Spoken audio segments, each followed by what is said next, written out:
Hi అండి. Welcome to easy cooking విద్య. నేను మీ శ్రీ విద్యని. ఈరోజైతే నేను సింపుల్ అండ్ ఈజీగానే ఐస్ క్రీమ్ అయితే ఇంట్లో ప్రిపేర్ చేశానండి. మన ఇంట్లో ఉన్న ఇంగ్రీడియెంట్స్‌తోనే ప్రిపేర్ చేసుకోవచ్చు. నేను వెనిల్లా ఐస్ క్రీమ్ అయితే తయారు చేశాను. నా దగ్గర చాకో చిప్స్, తర్వాత డ్రై ఫ్రూట్స్ ఉన్నాయని చెప్పి వాటిలతో టాపింగ్ అయితే చేశాను. చాలా బావుండిద్దండి. ఒక్కసారి మీ పిల్లల కోసం అయితే ట్రై చేయండి. బయట ఆటిల్లో కెమికల్సే కలుపుతారు.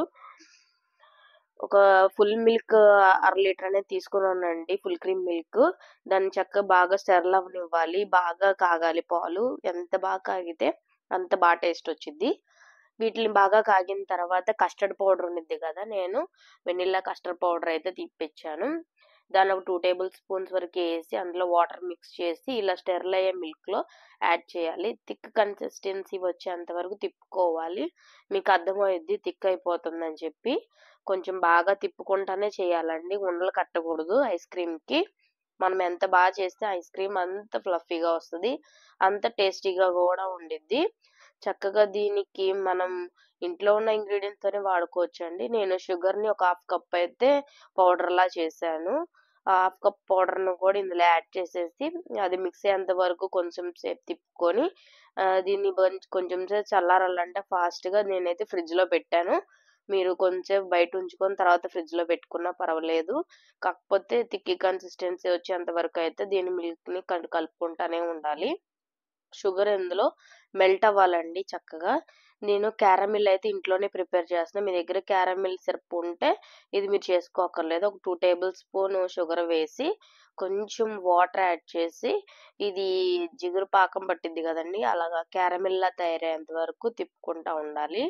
మీ దగ్గర క్యారమిల్ సిరప్ ఉంటే ఇది చేసుకోక్కర్లేదు. దీన్ని మనం ఎక్కువ చేసుకోను గూడా గాజు కంటైనర్‌లో ప్రిజర్వ్ జేసుకోవచ్చు. మళ్ళీ ఇంకెట్లైనా వాడుకోవాలన్నప్పుడు ఇలాగా సిరప్ అనేది తయారయ్యేదాకా మనం ఇలాగ థిక్కీ కన్సిస్టెన్సీ వచ్చే వరకు తిప్పుకుంటా ఉండాలి. ఇది తిరిగే కొద్దీ మనకి క్యారమిల్‌లా తయారైద్ది. ఇదిగోండి ఇందులో నేను ఫ్రెష్ క్రీము ఒక 2 టేబుల్ స్పూన్ వరకు వేశాను. మరి క్యారమిల్ కన్సిస్టెన్సీ రావాలి కదండీ! అందుకని ఫ్రెష్ క్రీమ్ వేసుకోవాలి. ఇలా వేసుకొని మిక్స్ చేస్తా ఉంటే ఇలా క్యారమిల్ సిరప్ లాగా అయితే తయారైద్ది.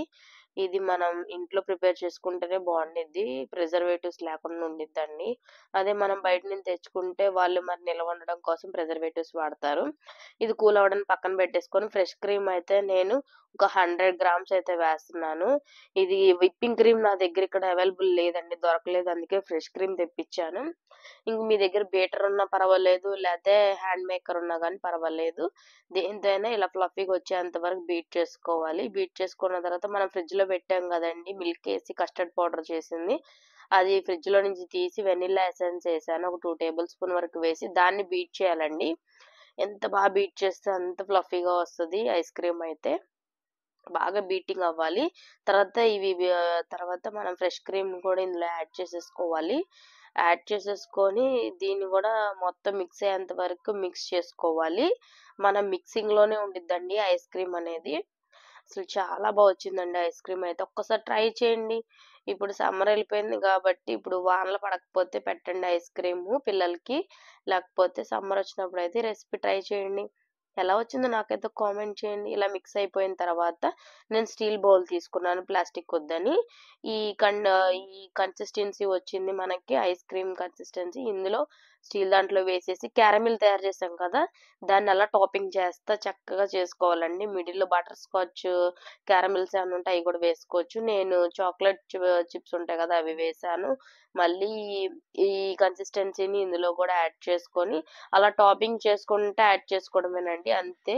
క్యారమిల్‌ని మధ్య మధ్యలో వేస్తే ఏంటంటే కొంచెం కలర్‌ఫుల్‌గా ఉండిద్ది. చాకో చిప్స్ కూడా వేసుకుంటే. ఇంకా మిగిలింది కూడా మొత్తం ఇందులో యాడ్ చేసేసాను. పైన డ్రై ఫ్రూట్స్ వేయడం నేను వీడియో తీయలేదు. మీ దగ్గరుంటే వేసుకోండి. చాలా బావుండిద్ది. అంతేనండి. చాలా సింపుల్‌గా మనమైతే ప్రిపేర్ చేసేసుకోవచ్చు. ఒకసారి ట్రై చేయండి. ఎలా వచ్చిందో నాకైతే కామెంట్ చేయండి. ఇంకేమన్నా మీకు మంచి మంచి వీడియోస్ కావాలంటే నాకు తప్పకుండా కామెంట్ చేయండి. నేను తప్పకుండా మన ఛానెల్‌లో అయితే పోస్ట్ చేస్తాను. ఈ క్యారమిల్ అయితే ఎక్కువ వేసుకున్నా పర్వాలేదు. ఎందుకంటే మనం ఇంట్లో తయారు చేసిందే కాబట్టి. డ్రై ఫ్రూట్స్ వేసుకోండి. కొంచెం పిల్లలు కూడా ఇష్టంగా తింటారు. ఇంతేనండి. దీన్ని 24 అవర్స్ రిఫ్రిజిరేటర్‌లో డీప్‌లో పెట్టాలండి.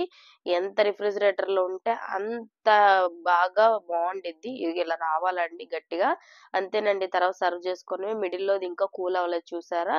మన వీడియో నచ్చితే లైక్ చేయండి, సబ్స్క్రైబ్ చేసుకోవడం మర్చిపోమాకండి. ఉంటా.